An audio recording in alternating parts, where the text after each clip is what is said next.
निभाने वाली हैं और हमारे प्रयास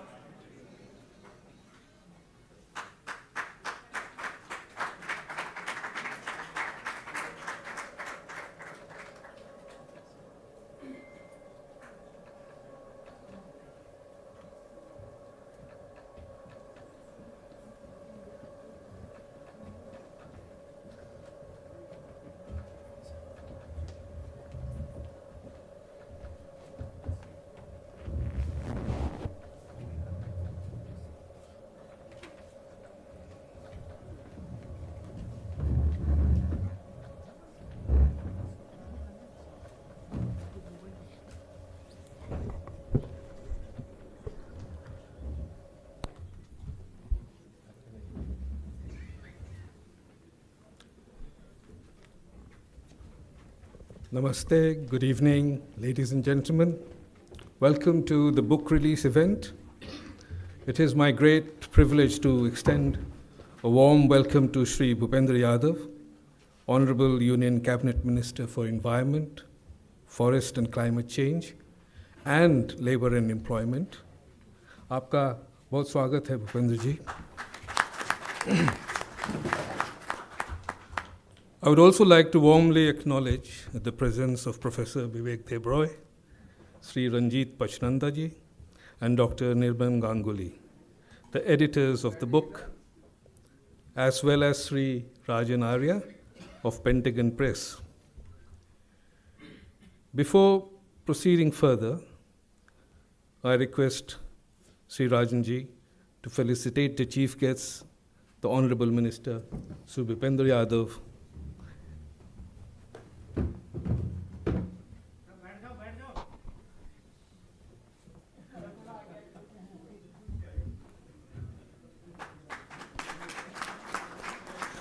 and also the other panelists on the dais.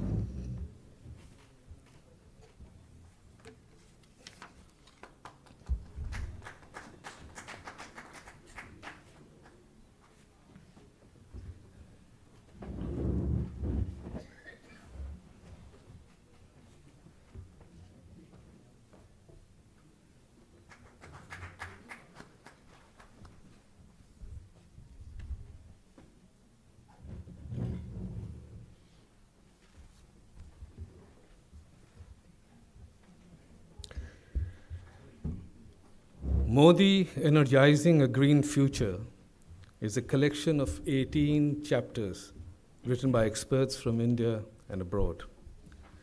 The editors have once again come together, this time to curate an edition that delves into the critical theme of India's energy transition and its climate commitment.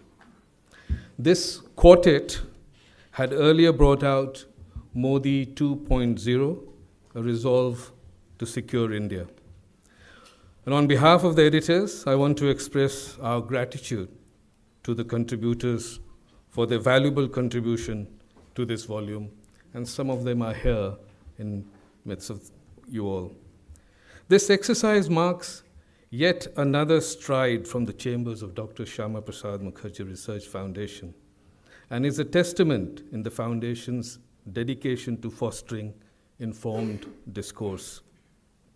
Published by Pentagon Press, which incidentally is commemorating its 25 years milestone, the volume has, among others, contributions from the Honorable Minister and Shri Manohar Lal, the Chief Minister of Haryana.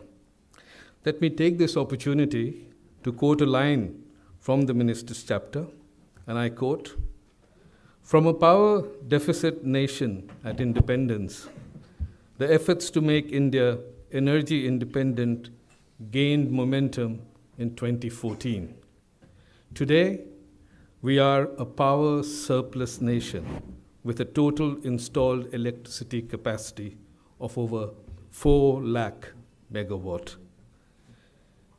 Ladies and gentlemen, India's quest for a secure and sustainable energy future remains an imperative. In the pages of this volume, one finds a narrative of India's energy landscape hinged on ambition, innovation, and responsibility. And the story of the green future is expressed by many of the contributors is one of adaptability and resilience. Several writers, and this does not come as a surprise, encapsulate Prime Minister emphasis on India's 5 ambitious commitments, or the Panchamrit, aimed at fostering a cleaner and more sustainable future and achieving a large part of this future by 2030. And you'll hear more about that, I'm sure. As editors, our responsibility extended beyond the curation of the contribution. It also involved discerning an underlying thematic coherence.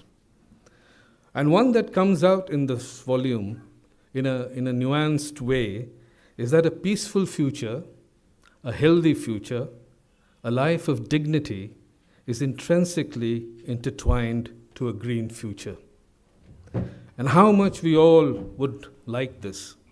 But then, where does the responsibility lie? This has been a sort of recurring debate in the relationship between the state and its people. Clearly, both are needed, system change and lifestyle change. While system change is ongoing, it is meaningful to ponder whether we, as individuals, are actively participating in lifestyle change. Ponder. India's size, its population, and its economic growth means that its energy demand is set to grow by more than that of any other country in the coming decades, growing at 3% annually. As India's energy transition unfolds, it is not just carefully phasing down the traditional power sources, but also redefining its relationship with the planet and its ecosystem. Every sunbeam and the gust of wind becomes a catalyst of change. Some of the key highlights from the book, and I'm sure you'll grab a copy and go through it, are energy access for all.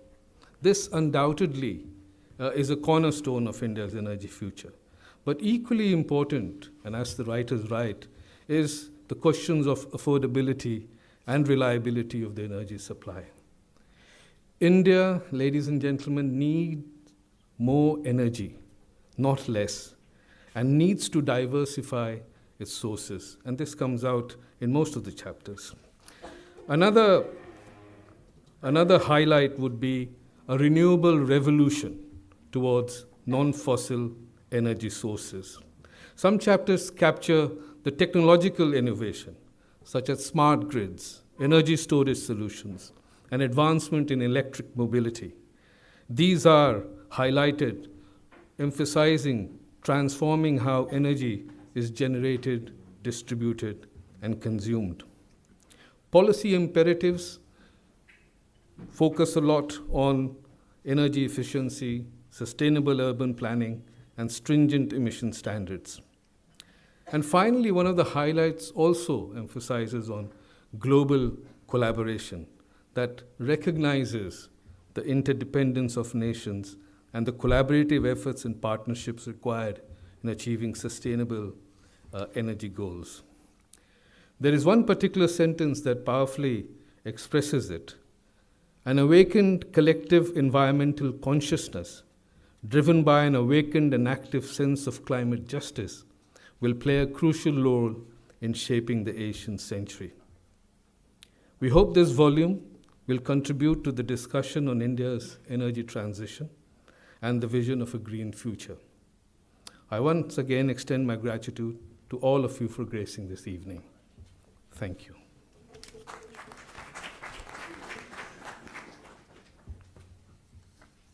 Taking the proceeding further, let me invite Dr. Anirban Ganguly, the chairman of the Dr. Shama Prasad Mukherjee Research Foundation.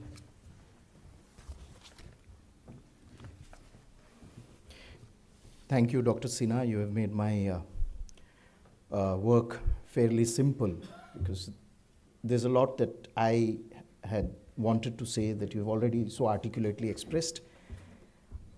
I'm extremely delighted and honored to have the presence here of Honorable Union Minister Shri Bhupender Yadav ji. His constant guidance and association with the foundation and with our intellectual and research quest has always been a source of strength.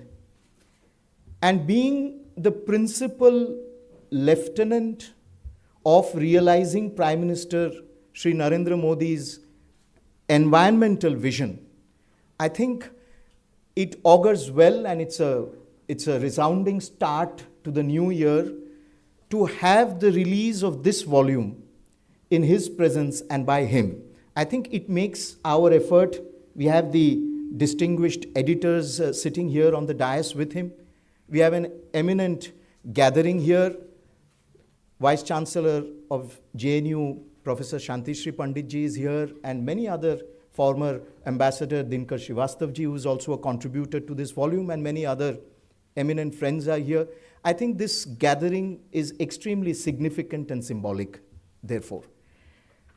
I just wanted to say a few words in terms of introducing the theme, which Dr. Sinha has eminently and ably done. But I think in the last few years, and especially under the rubric of Prime Minister Shri Narendra Modi ji's environmental vision and energy vision, Honorable Union Minister Bhupender ji has worked to actualize that at the international as well as the national level. And India has emerged. And India has emerged as a climate leader under Prime Minister Shri Narendra Modi. And not only in terms of meeting present exigencies, but what Prime Minister Modi has offered is a very concrete, pragmatic roadmap for environmental conservation, coexistence, and together, globally, being able to meet the challenges which are going to be some of the fundamental challenges of the 21st century. I would like to point out here, flag here what Dr. Sinha has flagged, and it's there in the chapter it's there in Bhupender's chapter. He talks about Panchamrit, the vision of Panchamrit. We had a vision of Panchamrit given by the Prime Minister in terms of foreign policy. Now we have a vision of Panchamrit given by Prime Minister and articulated by Honorable Union Minister in terms of environment, conservation, and energy. And in that Panchamrit rubric is how India is going forward. Friends, this volume is very interesting, and it brings out the entire gamut of energy, environment, and conservation. It was the UN Environment Programme in 2018 that recognized PM Modi for his bold environmental leadership in global stage. And in COP26 in Glasgow, Prime Minister articulated what essentially India's environmental activism and vision stands for when he said that I came with a concern for the humanity. I come as a representative of a culture that gave the message of Sarve Sukhina, Sarve Bhavantu Sukhina, which means happiness for all. And so for me, the event in Paris, that COP26, was not a summit. It was a sentiment and a commitment. And India was not making those promises to the world, but 125 crore Indians were making those promises to themselves. And this is where, at a certain time, he brought in the overarching vision of Mission Life, where he spoke about being a people that is pro-planet. And as he has done with all his transformative initiatives, he has brought about the dimension of Jan Bhagidari, his philosophy and vision for Mission Life, which has caught the world's attention and which has really brought the world together for the first time, perhaps giving it a philosophy for environment conservation that has come out of India, that has evolved from India. He says, Mission Life can become a mass movement of environmental conscious lifestyle. And what is needed today is mindful and deliberate utilization instead of mindless and destructive consumption. I think Honorable Union Minister has exactly worked in the last few years in trying to bring about this paradigm shift in action as well as in perception. I thank you so much for being here. This is the first program of 2024, sir, and we are extremely fortunate that we are starting it off with you, with your blessings and with your support. And 2024 augurs extremely well. It will be the unleashing of Bharat in Amrit Kal. It will be the unleashing of the potentials and of the vision of a Vikasit Bharat, developed India by 2047. And I invite all of you to be actively ambassadors of that vision and articulators of that roadmap and active participants in this journey. Thank you so much. Thank you.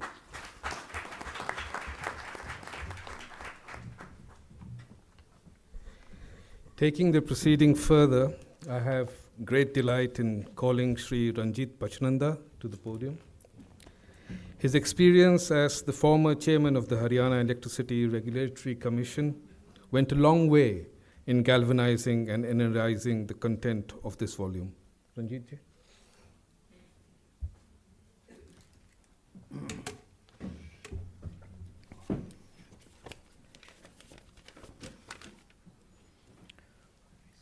Shri Bhupender Yadav ji, Honorable Union Minister for Environment, Forest and Climate Change and Labour and Employment, Dr. Vivek Debroy, Dr. Anirban Ganguly, Dr. Uttam Sinha, Shri Rajan Nadi Arya, and members of this august gathering. It is indeed a privilege to be here at the release of the book Modi, Energizing a Green Future. Honorable Prime Minister Shri Narendra Modi has been the untiring torchbearer for ushering in a green India and a green earth.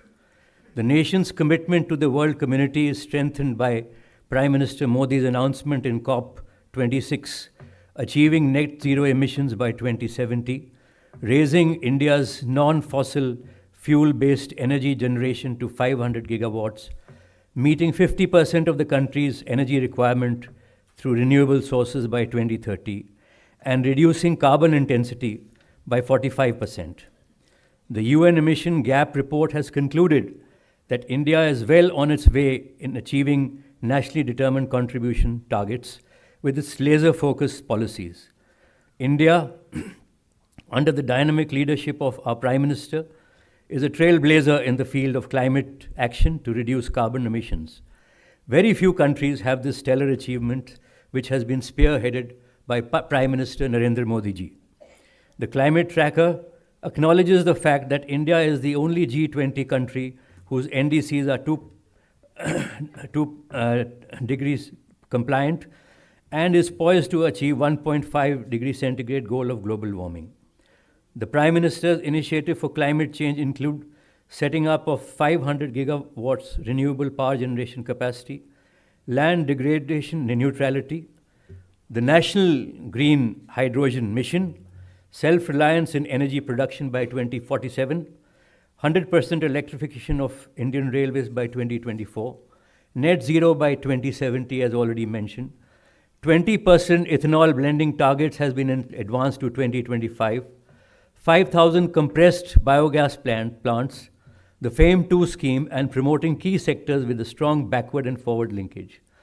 The Modi government has taken several measures to increase the proportion of renewable energy in the energy mix, including co-firing torrefied biomass pellets in thermal power generating plants, to encourage innovation, to provide concessional financing for solar projects, higher norms for renewable purchase obligations, permitting foreign direct investment up to 100%, waiver of interstate transmission system charges on solar and wind projects, framework for renewable energy certificates, special dispensation for wind and solar generators in the deviation settlement mechanism, introduction of green contracts in the power exchanges, promotion of electrical vehicle charging stations, as also planning for electricity storage systems at an affordable cost including pump storage plants. Prime Minister Narendra Modi ji has encouraged an investor-friendly policy in infrastructure, especially in the power sector. The world community has rightly shown faith in our Honorable Prime Minister's unflinching resolve. India has a well-established and independent regulatory framework with vibrant and dependable capital markets, a robust banking system, skilled workflows, and a large consumer base. Hence, the Indian economy, given its inherent resilience and strength, will continue to soar. India has been recognized by global institutions like the IMF and World Bank to be one of the fastest growing economies of the world, a bright spot on this otherwise dark horizon, quote unquote. India is therefore rapidly crafting a sturdy ecosystem to enable the transformation through technology readiness, capacity upgrade, climate finance, regulatory reforms, and new and innovative business models, which will together help in achieving India's climate and sustainable development goals. Most importantly, to conclude, the Prime Minister's initiative of the International Solar Alliance, in line with the concept of One Sun, One Earth, One Grid, and all steps taken as mentioned above, shall usher a new dawn for India and all other nations. I thank Bhupender Yadav ji for sparing his invaluable time, and I thank Dr. Anirban Ganguly ji for giving us the opportunity of being here today. Thank you and Jai Hind.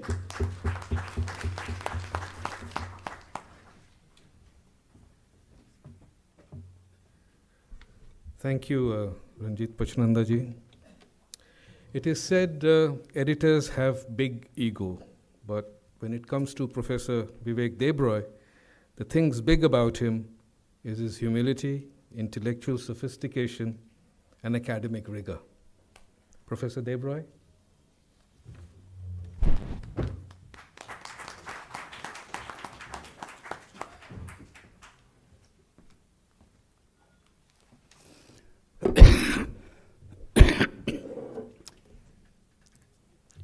Honorable Union Minister for Environment, Forests and Climate Change,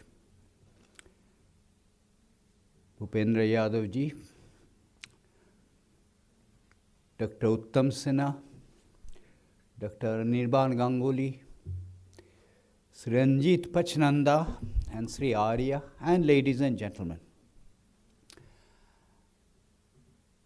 After Uttam spoke, Anirban said that Uttam had made his work simpler. After all three have spoken, no work remains for me actually. So let me say a few things that have not exactly been said, at least not directly. Under the banner of the Shyama Prasad Mukherjee Foundation, since 2015, several books have been published, edited books, on the Narendra Modi government and various aspects of its policies. The four that you see here have in one fashion or the other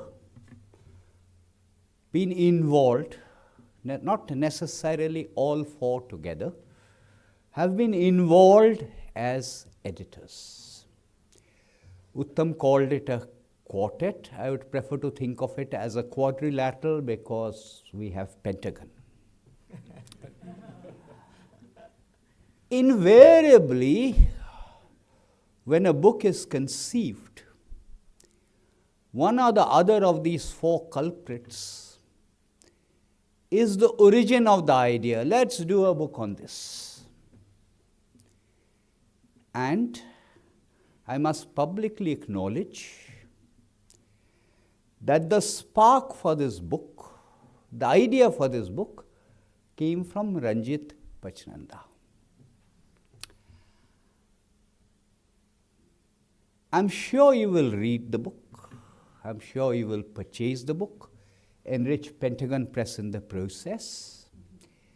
But let me also point out, as an academic, as an editor, as a paper writer, there is a time lag between when you write the paper and when the book is published and when the book is formally launched. If I look at all of these papers collectively, and I'm not talking only about my paper, I think all of us would have written the papers a little bit differently with a little bit of updating. We would have had much more on mission life. We would have had much more on EVs. And certainly two-wheeler, three-wheeler EVs have just zoomed like that. Not four-wheelers yet, but that will probably happen. You shouldn't trust everything on social media. 24 hours ago, I saw an item on social media, which I haven't had time to check, which said, New York City has 15 electric buses, and Guwahati has just ordered 100 electric buses. Whether the numbers are true or not, I do not know. But it is a useful metaphor for what the rest of the world is doing. And I think today, if one of us were to write one of those papers, we would perhaps be a bit harsher on the rest of the world. Ever since Kyoto, we have known that climate change is important. We have known that only perhaps about 10% of the interventions are low cost. About 90% of the interventions are high cost. 90% of those interventions need technology, and therefore, you need access to that technology on reasonable terms. And let us remember that technology as it emanates today from the West is typically not publicly generated, it is privately generated. Since Kyoto, Anirban mentioned COP26. Recently we've had COP28. And we know that so far as the West is concerned, we will only have pontification, we will only have preaching, we will have no actual deliverables. Ranjit mentioned a little bit of it, but Jeffrey Sachs and his colleagues track progress towards the SDGs by various countries in the world. And in fairness, all countries in the world post-COVID and post-geopolitical tensions that resulted after that have deviated from COVID. But what does the Jeffrey Sachs kind of tracking show us? It shows us that India has deviated much less compared to the West. And certainly insofar as SDGs connected to the environment and climate change is concerned, India performs relatively well. The moral of what I've just said is while the rest of the world preaches, we simply need to get on with the job of ensuring that our environment is protected, ensuring that climate change does not affect us adversely, ensuring also our priority, which is to deliver electricity to every citizen in the country from whatever source we can get that energy from, of course, with that transition on green energy. There are dashboards, some of which Ranjit has mentioned, the figures on renewable energy. There are dashboards on the behavioral change part of it also, which Anirban mentioned, Mission Life. One example of that is the Swachh Bharat mission. This book and many things outside this book document the interventions that the Narendra Modi government has done for the cause of protecting the environment and climate. What has not yet happened that much, and Anirban hinted at it, is the behavioral change, which is a long drawn process. Economists may talk about nudge theories, but it does not happen overnight. The Swachh Bharat mission is a clear case of where it has happened. There are instances, and these are also related to climate change, where governance, cleanliness in cities have distinctly improved.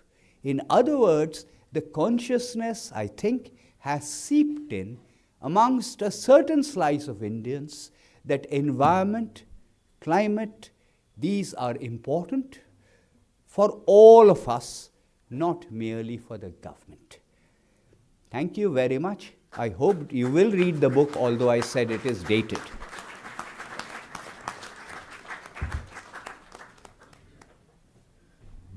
And now, for the moment we have been waiting for, may I request the Honorable Cabinet Minister to release the book, and after that, to kindly deliver the special address.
आज के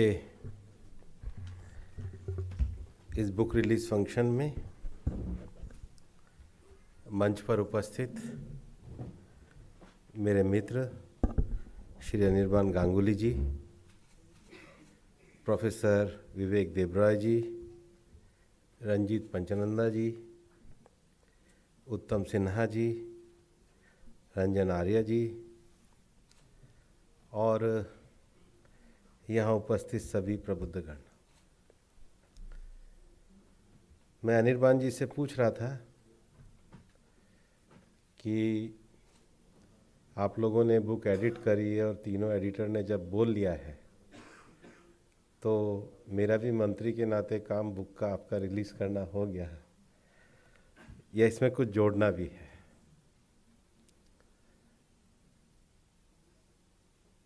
अनिर्बान जी ने एक अच्छा विषय Shyama Prasad Mukherjee trust के माध्यम से हम सबके सामने लाए हैं। उन्होंने कहा कि अगर आप इसके हिस्टोरिकल पर्सपेक्टिव पे बोलोगे तो एक विषय क्लियर होगा जो दुनिया में आज सबसे ज़्यादा डिबेट चल रही है। पिछले 300 सालों में दुनिया में मनुष्य ने जो सबसे ज़्यादा तरक्की करी है वो एनर्जी के कारण ही करी है। जिस कंट्री ने जितना एनर्जी का ग्रोथ किया है उसने डेवलपमेंट के जो नए मानक हैं उसको ज़्यादा प्राप्त किया है। लेकिन एनर्जी के इन्वेंशन के कारण पिछले 300 सालों में दुनिया ने देखा है कि सबसे ज़्यादा धरती का तापमान भी बढ़ा है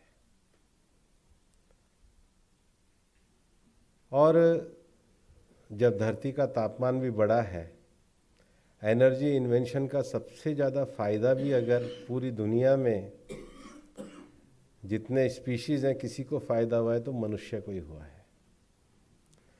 तो वेस्ट का जो डेवलपमेंट मॉडल है ये पूरा एंथ्रोपोसेंट्रिक डेवलपमेंट मॉडल है, जिसका सेंटर फिगर केवल मनुष्य है और उसकी सुख सुविधा के लिए ही ये सारा डेवलपमेंट है। और इसलिए ये जो एंथ्रोपोसेंट्रिक डेवलपमेंट मॉडल है, इसको 150-200 साल चलाने के बाद ये ध्यान में आने लगा कि केवल इस मॉडल से काम नहीं चलेगा, इसमें अगर वास्तव में बैलेंस करना है तो हमको बायोसेंट्रिक प्रिजर्वेशन और कंजर्वेशन पे ध्यान देना होगा। और उसके बाद 70s में दुनिया में जो नई थ्योरी पैदा हुई कि केवल बायोसेंट्रिक नहीं, हमें डीप इकोलॉजिकल सेंस अपनी लाइफ में पैदा करना होगा, जो वास्तव में ईस्ट की फिलॉसफी है। जो ईस्ट की फिलॉसफी माने भारत से लेके जापान तक जो ईस्ट की फिलॉसफी है, उनका ये अर्थ है। और इसलिए हम लोग कई बार संस्कृत के श्लोक भी बोलते हैं। हमारे मिनिस्ट्री ऑफ एनवायरनमेंट फॉरेस्ट का मोटो है प्रकृति रक्षिता रक्षता। If we protect the nature, nature protect us. Japan का एक सुंदर वर्ड है एशोफानी, वननेस विथ नेचर। ये सब मैं इसलिए कह रहा हूँ कि 72 में स्टॉकहोम कन्वेंशन के बाद दुनिया में जब ये सेंस खड़ा हुआ तो दुनिया में 3 बड़ी कन्वेंशन निकल करके आई, UNFCCC, UNCCD और बायोडायवर्सिटी। और ये कहा कि दुनिया को अगर बचाना है इस एंथ्रोपोसेंट्रिक मॉडल से, अगर दुनिया को बचाना है तो सबसे पहले United nation convention for climate change, धरती का जो तापमान बढ़ रहा है इसके लिए हमें कदम उठाने होंगे। दूसरा, धरती का जो लैंड का डेजर्टिफिकेशन हो रहा है इसके लिए हमको कदम बढ़ाने होंगे। और तीसरा, बायोडायवर्सिटी का जो लॉस हो रहा है इसको भी हमको बचाना होगा। और दुनिया में 3 नई ये जो बहुपक्षीय समझौते हैं इन्होंने अपना स्थान लिया। ये सब मैं इसलिए कह रहा हूँ कि एनवायरनमेंट की जब डिबेट चलती है तो 2 तरह की एक्सट्रीम डिबेट हमको देखने में आती है। पहले वो लोग हैं जो कैटास्ट्रॉफिक हैं, उनको लगता है कि सब कुछ लूट ही गया है और सब कुछ ख़त्म हो गया दुनिया में, अब कुछ बचेगा नहीं। और दूसरे हैं जो टेक्नो ऑप्टिमिस्ट हैं कि टेक्नोलॉजी सबका इलाज कर देगी। मुझे लगता है कि प्रधानमंत्री नरेंद्र मोदी जी के नेतृत्व में पिछले 10 सालों में भारत ने क्लाइमेट चेंज और एनवायरनमेंट की जो लड़ाई लड़ी है, इन दोनों से भिन्न व्यवहारिक अर्थ में हम क्या क्लाइमेट एप्रोप्रिएट एक्शन ले सकते हैं, उसको लेकर ये लड़ाई को लड़ा है। और इसको मैं आपके माध्यम से बताना चाहूँगा कि स्टॉकहोम के बाद दुनिया में UNFCCC की बातचीत और हर साल कॉप में इकट्ठे होने की जब बातचीत शुरू हुई तो एक समय ऐसा आया कि दुनिया ने कहा कि ग्रीन क्रेडिट के लिए क्योटो प्रोटोकॉल में क्योटो में उन्होंने शुरू किया।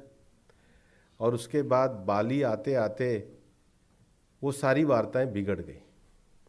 2014 में जब प्रधानमंत्री जी सत्ता में आए तो पहली बार वापस से UNFCCC का एक ऐतिहासिक एग्रीमेंट हुआ जिसको हम सब पेरिस एग्रीमेंट कहते हैं। और 2015 के पेरिस एग्रीमेंट को कंसेंसस पे लाने में प्रधानमंत्री जी का भी एक बड़ा योगदान रहा है।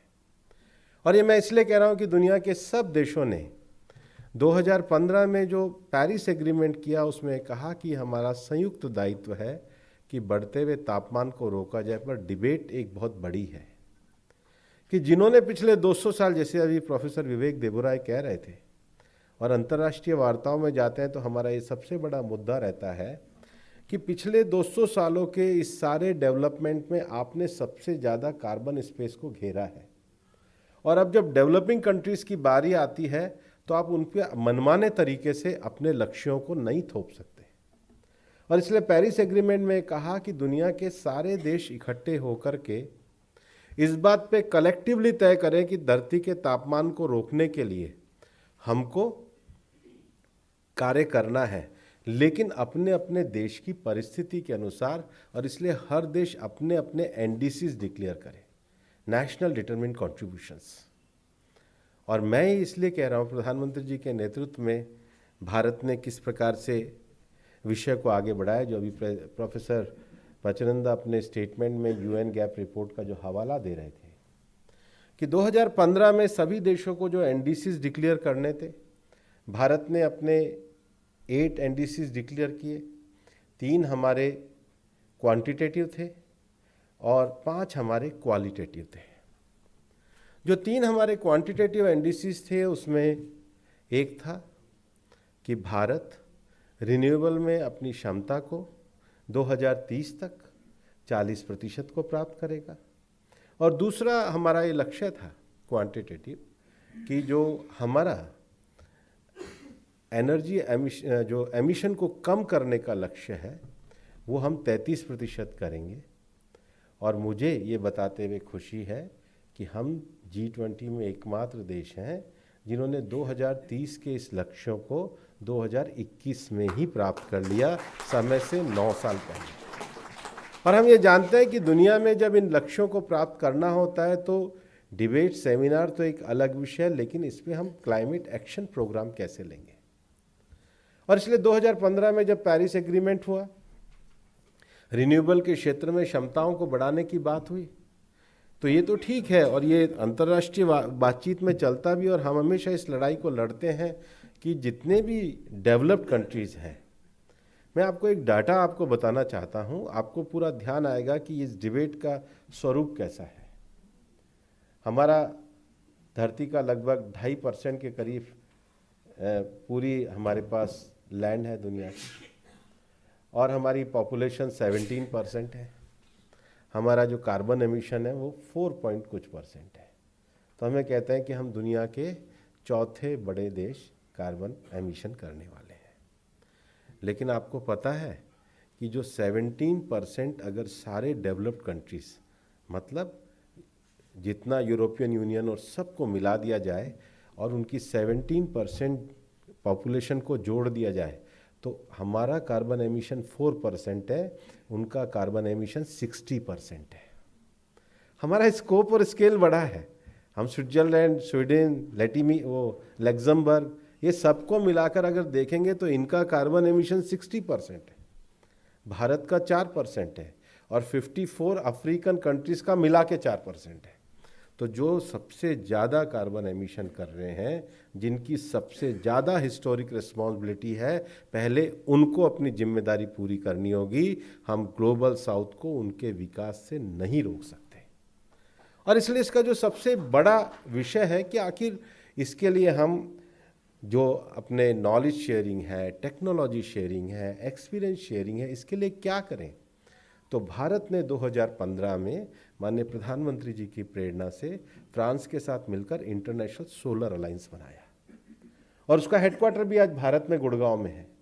आज दुनिया के 137 देश इसके सदस्य बने हैं, और इसलिए ग्लासगो में प्रधानमंत्री जी ने उससे जब आगे कदम बढ़ाया, 1 सन 1 वर्ल्ड 1 ग्रिड, तो ब्रिटेन के उस समय के जो प्रधानमंत्री, उन्होंने कहा ये विषय केवल 1 सन 1 वर्ल्ड और 1 ग्रिड नहीं है, 1 नरेंद्र मोदी ही है, क्योंकि ये नेतृत्व हमारे पास है। दूसरा जो विषय है, हम क्लाइमेट चेंज के कारण सबसे बड़ा जो इस समय देखते हैं, और भारत एक ऐसा देश है जिसके पास लगभग 6,500 किलोमीटर की समुद्री सीमा है, और समुद्री सीमा पे हम देश के पश्चिमी भाग में, पूर्वी भाग में, चाहे आम्फान हो, ताउत्के हो, हर बार हम कोई ना कोई नया साइक्लोन देखते हैं। भारत ने दुनिया के सभी देशों में इसमें नॉलेज शेयरिंग के लिए CDRI, coalition for disaster resilience infrastructure बनाया, और छोटे आइलैंड्स के लिए ग्लासगो में प्रधानमंत्री जी ने आइरिस करके बनाया, जिसमें हमने उनको टेक्नोलॉजी देने की बात करी। लेकिन coalition for disaster resilience infrastructure आज दुनिया में एक बड़ा क्लाइमेट एक्शन प्रोग्राम बना है। तीसरा, अगर आप बड़ा प्रोग्राम देखेंगे 2015 के बाद प्रधानमंत्री जी के नेतृत्व में हमने अंतर्राष्ट्रीय स्तर पर अगर अचीव किया है, तो हम ये जानते हैं कि ये जो हम ग्रीन ग्रोथ की बात करते हैं, ग्रीन ग्रोथ सबसे पहले अगर हार्ड टू अबेट इंडस्ट्रीज हैं, एल्यूमिनियम सेक्टर है, स्टील सेक्टर है, ट्रांसपोर्ट सेक्टर है, इसमें अगर टेक्नोलॉजी का ट्रांसफॉर्मेशन होगा, इसको लेड इट भी बोलते हैं। स्वीडन के साथ अभी जब COP28 में प्रधानमंत्री जी ने स्वीडन के प्रधानमंत्री के साथ इसका लेड आईटी का सेकंड फेज भी अभी उन्होंने जारी किया है। तो ये जो सेक्टर है, इसमें लीडरशिप फॉर इंडस्ट्रियल ट्रांसफॉर्मेशन, हम ग्रीन ग्रोथ के लिए कैसे इस सेक्टर को ट्रांसफॉर्म कर सकते हैं, इसको लेकर क्लाइमेट एक्शन प्रोग्राम बनाया है। अभी जब G20 हुआ था तो भारत ने प्रधानमंत्री जी के नेतृत्व में इंटरनेशनल ग्लोबल बायोफ्यूल अलायंस का निर्माण किया। और आप ये मान के चलिए, मैंने आपको शुरू में 3 चीज़ें कही, UNFCCC मैंने आपसे बात करी, UNCCD की बात करी, डेजर्टिफिकेशन ऑफ लैंड की, और थर्ड चीज़ जो बात करी वो मैंने आपसे बायोडायवर्सिटी की बात करी। हमारे देश को बड़ा गर्व है कि हमारे पास 53 टाइगर रिजर्व्स हैं और दुनिया के 75% टाइगर हैं। लोग मेरे से पूछते हैं आपको इसमें इतना क्यों शौक है? मैं कहता हूँ कि टाइगर केवल देश की टेरिटरी की अपनी रक्षा नहीं करता, वो देश की ट्रिब्यूटरी की रक्षा करता है। आप देखिए कि जितनी भी साउथ की निकलने वाली रिवर्स हैं, चाहे नर्मदा जी निकलती हैं, चाहे कावेरी निकलती हैं, ये सब टाइगर रिजर्व्स में से निकल के आती हैं। उसका जो कोर एरिया, उसका जो ग्रीन एरिया, उसका जब हम मेंटेन करते हैं तो हम वाटर स्कैरसिटी को कम करने को बचाने का काम करते हैं। और इसलिए प्रधानमंत्री जी का विज़न देखिए, जब 50 ईयर ऑफ टाइगर कंजर्वेशन के हमने पूरे किए तो उन्होंने इंटरनेशनल बिग कैट अलायंस की घोषणा करी। आज दुनिया के 97 देशों में जहाँ प्योरेस्ट बायोडायवर्सिटी है वहाँ ये बिग कैट पाए जाते हैं। 5 तो भारत में पाए जाते हैं, मतलब lion, tiger, leopard, snow leopard, और 5वां हमारे यहाँ से एक्सटिंक्ट हो गया था। भारत दुनिया का एकमात्र ऐसा देश बना है कि जो एक्सटिंक्ट प्रजाति हुई थी, हम उसको नामीबिया से ला करके चीता को हमने वापस से बचाने का काम किया है। और अभी तो नई जनरेशन, नए साल में ये दूसरा कार्यक्रम है, पहले हमारे चीता के बच्चे वो पहला कार्यक्रम था बायोडायवर्सिटी को बचाने का। तो ये बिग कैट अलायंस का विषय है। फिर आप जब ग्रोथ को करना चाहते हैं तो आप जो लोग ग्रोथ में ग्रीन कंट्रीब्यूशन करते हैं उनको ग्रीन क्रेडिट का बढ़ावा देना चाहिए। और इसलिए प्रधानमंत्री जी ने अभी UAE के साथ मिलकर इंटरनेशनल ग्रीन क्रेडिट इनिशिएटिव को भी शुरू किया है। ये मैं इसलिए कह रहा हूँ कि भारत दोनों विषयों पे आगे बढ़ रहा है। एक तरफ हम अपनी रिन्यूएबल की क्षमता को बढ़ा रहे हैं, उदाहरण के रूप में हम अपने रिन्यूएबल की क्षमता में हाइड्रोजन से लेकर के, सोलार से लेकर के, नए नए क्षेत्रों पे हम लोग बायो फ्यूल को लेकर के हम नए क्षेत्रों में न केवल काम कर रहे हैं, हम इंटरनेशनल अलायंस को प्रधानमंत्री जी के नेतृत्व में बढ़ा रहे हैं, और दूसरी तरफ हम ग्रीन ग्रोथ को भी बढ़ावा दे रहे हैं। और इसलिए NDCs के बाद भारत ने दुनिया में जब पेरिस का COP हुआ, उसके बाद दुनिया के सब देशों को कहा गया कि आप अपने NDCs दीजिए, NDCs के साथ आपको अपने देश का कम्युनिकेशन भी देना होगा। वो जो कम्युनिकेशन हम दुनिया भर के देशों में देते हैं, वो कम्युनिकेशन आपकी जो ग्रीन हाउस गैस इन्वेंट्री होती है उसके बेस पे देना होगा। मैं आपको ये बताना चाहता हूँ, प्रधानमंत्री जी के नेतृत्व में भारत उन चुनिंदा देशों में है जिन्होंने अपनी ग्रीन हाउस गैस इन्वेंट्री 2019 के बेस पे दी है। हमारी ग्रीन हाउस गैस इन्वेंट्री एकदम लेटेस्ट है, और उसमें अगर आप उसको अगर आप देखेंगे तो भारत में जो इकोनॉमिक डेवलपमेंट हुआ है, पर कैपिटा GDP बढ़ी है, उसके मुकाबले हमारा एमिशन जो है हमने रिड्यूस करने का काम किया। तो हमारी जो GDP की ग्रोथ है वो ग्रीन ग्रोथ है। ये आपको हमारे थर्ड कम्युनिकेशन जो इस बार हमने फाइल किया है उससे आपको ध्यान में आएगा। हमने दुनिया में एग्जाम्पल सेट किए हैं, और इसलिए जब मैं इस बुक को देख रहा था तो इस बुक में 5 चैप्टर हैं। पहला जो है पॉलिसी पर्सपेक्टिव के बेस पे है। अगर पॉलिसी पर्सपेक्टिव के बेस पे आप देखेंगे तो आज तीनों विषयों में, एनर्जी के सेक्टर में, बायोडाइवर्सिटी के सेक्टर में, और जो हमारा सबसे बड़ी दुनिया की चुनौती है डेजर्टिफिकेशन ऑफ लैंड। अब आप कल्पना कर सकते हैं, जब मैं अफ्रीका में अबेजान में जो आइवरी कोस्ट में मैं गया तो उन्होंने कहा डेजर्टिफिकेशन ऑफ लैंड में, मैंने बताया कि हमारे देश में 2014 में प्रधानमंत्री जी आने के बाद ज़मीन खराब ना हो इसके लिए किसानों को सॉइल हेल्थ कार्ड दिए। अब विज़न देखिए, हमारी ज़मीन बंजर ना हो इसके लिए, और मैंने कहा 29 करोड़ दिए। तो 29 करोड़ उनके लिए बड़ा आश्चर्य है कि इतना बड़ा काम आपकी सरकार ने 29 करोड़ दिए। और अभी आपने जब देखा होगा, अभी जब हमारा बजट आया तो पीएम प्रणाम करा। हमारी ज़मीन पूरी तरीके से बंजर ना हो इसके लिए, जो नेचुरल खेती को बढ़ाने के लिए, हमारी ज़मीन में फर्टिलाइज़र के यूज़ को कम करने के लिए पीएम प्रणाम जैसी योजना शुरू करी। इतना ही नहीं, हमारे समुद्री क्षेत्र में जो मैंग्रोव है उसके लिए प्रधानमंत्री जी ने मिष्टी शुरू करा। मिष्टी मतलब मिठाई नहीं दी, मैंग्रोव इनिशिएटिव फॉर सी शोर टेंजेबल इनकम। ये एक विज़न, एक नेता के विज़न को दर्शाता है कि वो हर एस्पेक्ट में, हम केवल एनवायरनमेंट की बहस को केवल इलेक्ट्रिक बस पे ले जाके छोड़ देते हैं। एनवायरनमेंट की बहस इलेक्ट्रिक व्हीकल केवल मात्र नहीं है, वो उसका एक पार्ट है, लेकिन एनवायरनमेंट की बहस अपने को एग्जिस्टेंस के साथ डेवलपमेंट को लेकर जाना है। हर व्यक्ति को जो हमें जीवन जीने का अधिकार देना है, उसमें एनर्जी एक्सेस बहुत ज़रूरी है। और इसलिए ग्लासगो के बाद अभी जब यूएई में भी हुआ तो उन्होंने कहा कि आपको अपने कोल सेक्टर के लिए ये तय करना पड़ेगा कि परमिशन लेनी पड़ेगी। हमने कहा ये आप किसी पे नहीं थोप सकते, किसी भी देश को ना आप फेज डाउन की बात कर सकते हैं। और भारत ने ग्लोबल साउथ की इस बात को पूरी तरीके से लड़ा है। इवन फॉसिल फ्यूल सब्सिडी की बात जब आई तो दुनिया के जो छोटे देशों में अगर ये विषय पावर्टी इरेडिकेशन को लेकर के, तो आप इसको स्टॉप नहीं कर सकते। और इसलिए जो पहला चैप्टर है वो पॉलिसी पर्सपेक्टिव का है, और भारत प्रधानमंत्री जी के नेतृत्व में तीनों विषयों में, मिटिगेशन मेजर्स में आपने देखा है हमने रिन्यूएबल की क्षमता को प्राप्त किया, एडेप्टेशन प्रैक्टिसेस में हमारे देश में पीएम प्रणाम से लेकर मिष्टी जैसी योजनाओं को चलाने के काम में, और थर्ड जिसको प्रोफेसर विवेक देबोराय कह रहे थे बहुत कठिन है व्यक्तिगत व्यवहार को सुधारना, लेकिन फिर भी मिशन लाइफ में आज हमने पूरा एनवायरनमेंट का एक मूवमेंट बनाया है। और इसके साथ भारत में ग्रीन ग्रोथ को बढ़ाने का विषय किया है। दूसरा जो चैप्टर है इस बुक का वो बहुत एनर्जी स्ट्रेटेजी को लेकर के है, और एनर्जी स्ट्रेटेजी को लेकर के हम लोग एक नए तरीके से चलना चाहते हैं। हमने देश में अपनी पॉलिसी मेजर्स को इतना सुविधाजनक बनाया है कि सबसे बड़ी बात इसमें जो इन्वेस्टमेंट होना चाहिए उसको बढ़ाने की बात हम करते हैं, ताकि एनर्जी एक्सेस को, एनर्जी, क्योंकि बिना एनर्जी के कोई देश तरक्की नहीं कर सकता है। हमें अपने देश के एनर्जी उत्पादन को भी बढ़ाना है, और उसके साथ साथ अपने ग्रीन ग्रोथ को भी हमें बढ़ाने के काम को आगे बढ़ाना है। उसके साथ ही साथ एनर्जी ट्रांजिशन दुनिया में सबसे बड़ा विषय है, और इस समय हम जो पूरी दुनिया में भारत ग्लोबल साउथ की बात को उठा करके कहता है कि एनर्जी ट्रांजिशन के लिए जो डेवलप्ड कंट्रीज़ हैं उनको फंड उपलब्ध कराने चाहिए, और उसके साथ ही साथ आपको टेक्नोलॉजी ट्रांसफ़र भी करना चाहिए। दुनिया के बड़े देशों ने कहा कि हम $100 बिलियन देंगे।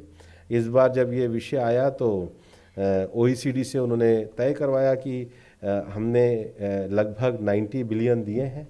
उस पर फिर जो दूसरा ऑक्सफॉर्म की रिपोर्ट को हमने कहा कि ये तो इसकी कोई परिभाषा तय नहीं हुई है, और इसलिए इस बार यूएई में भारत के अन्य देशों के साथ स्ट्रॉन्ग एडवोकेसी के बाद पहली बार दुनिया इस बात पे सहमत हुई है कि हम क्लाइमेट फाइनेंस की परिभाषा को तय करेंगे।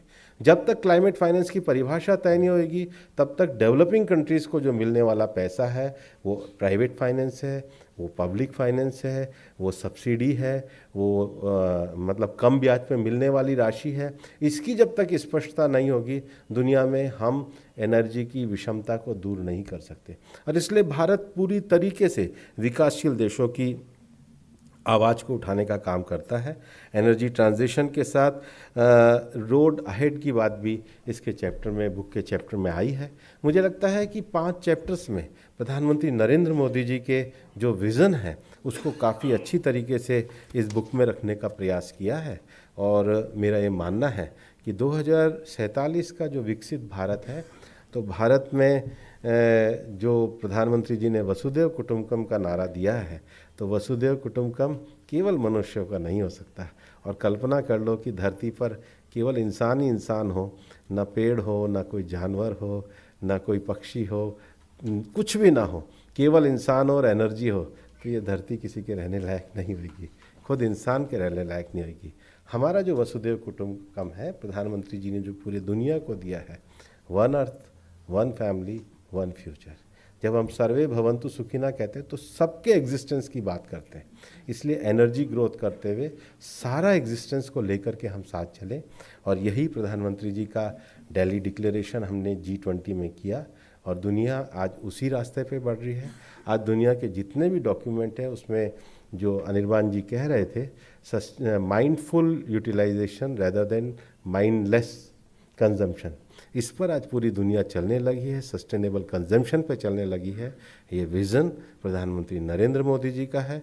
ग्लोबल साउथ की आवाज़ को उन्होंने जितना मजबूती से उठाया है और कंसेंसस से दिल्ली डिक्लेरेशन जो G20 में भी हमने किया है, उसने दुनिया को ग्रीन ग्रोथ का रास्ता दिया है। और हमने केवल रास्ता केवल अपने भाषण में नहीं दिया है, हमने अपने क्लाइमेट एक्शन, अपने डोमेस्टिक रिसोर्स और अपने ग्रीन ग्रोथ के पैमानों पे किया है, जिसको हमने हमेशा दुनिया के सामने पारदर्शिता के साथ रखा है। मेरा मानना है कि आने वाले समय के विकसित भारत में प्रधानमंत्री जी के इस विज़न को हम और आगे ले जाकर एक हरी भरी पृथ्वी को बनाने का काम करेंगे। बहुत बहुत धन्यवाद।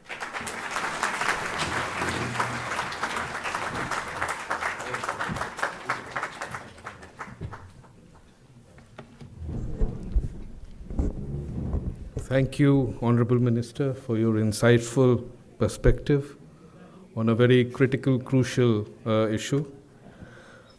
We've concluded the evening event, but before that, let me mention that there is a very important part of the book is the annexure, which carries the select speeches of the Prime Minister and also various documents and statements. So it's good for the researchers to look into it.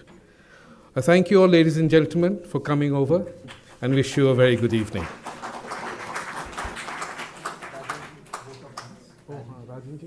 Sorry.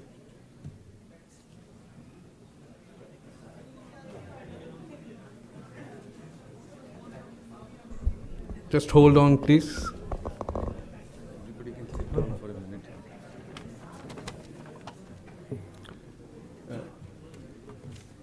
Honorable Minister Shri Bhupender Yadav ji, Shri Vivek Debroy ji, Shri R.K. Pachnanda ji, Dr. Anirban Ganguly ji, Dr. Uttam Sinha ji, ladies and gentlemen, it is indeed our honor and privilege to publish this timely book, Modi Energizing a Green Future, which captures the vision, dedication and unwavering spirit of our great leader.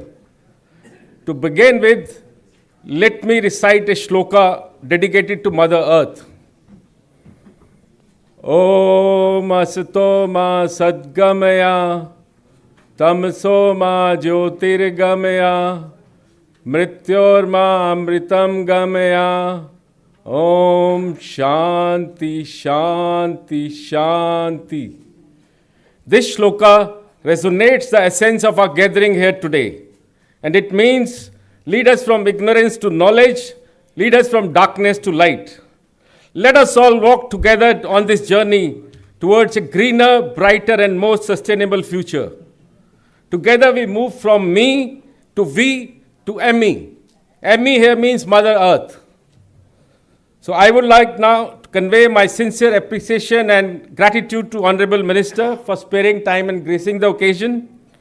I would like to express my heartfelt thanks to all the editors and contributors of the book for creating a literary masterpiece. I extend my sincere appreciation to Dr. Shyama Prasad Mukherjee Research Foundation. Your support and encouragement means a lot to us.